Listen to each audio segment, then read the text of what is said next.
বাবা কি করি বাবা, আমাকে বাবা বসে বাবা আমি গাছ কাটতে গিয়ে হঠাৎ ছিঁড়ে যায় রশি, মুহূর্তেই বড় গাছটি পড়ে তার শরীরের উপর। সেই গাছের চাপেই হারান কিডনি। আর এই দুর্ঘটনাতে থেমে যায় পরিবারের একমাত্র উপার্জনক্ষম শামসুল হকের জীবনযুদ্ধ।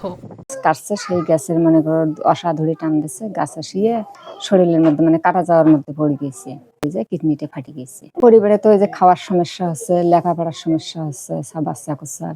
লালমনিরহাট সদর উপজেলার কাজিরচৌরা গ্রামের শামসুল হক প্রতিদিনের মতো গাছ কাটার কাজ করতে গিয়ে দুর্ঘটনার শিকার হন। গুরুতর আহত অবস্থায় হাসপাতালে নেওয়া হলে চিকিৎসকরা জানান গাছের চাপে তার একটি কিডনি সম্পূর্ণ নষ্ট হয়ে গেছে। তোমার সাথে অনুরোধ করি আমাকে ছেলে দিতে সাহায্য করবা, এই বাচ্চা কি করি বাবা। নাতনি পড়া পরে তার বই লাগে, খাতা লাগে, কলম লাগে, কয়দিন থেকে পরীক্ষা গিয়েছে যাওয়ার পায়টা।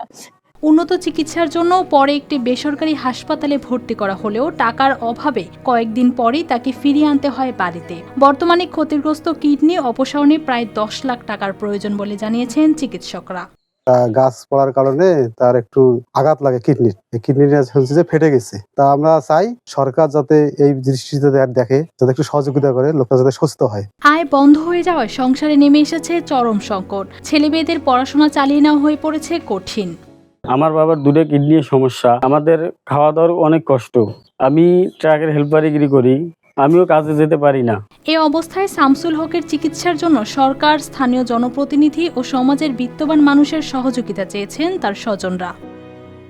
আপনি যে রোগীর কথা বললেন, উনি যদি আমাদের কাছে আবেদন করেন তাহলে আমরা ওনার যাবতীয় রিপোর্টপত্রগুলো সহ আমরা সিভিল সার্জন অফিসে পাঠিয়ে দেবো। সিভিল সার্জন অফিস থেকে যাচাই বাছাই করে দেওয়ার পর জেলা কমিটির সিদ্ধান্ত মোতাবেক আমরা তাকে প্রয়োজনীয় আর্থিক সহায়তা দেবো।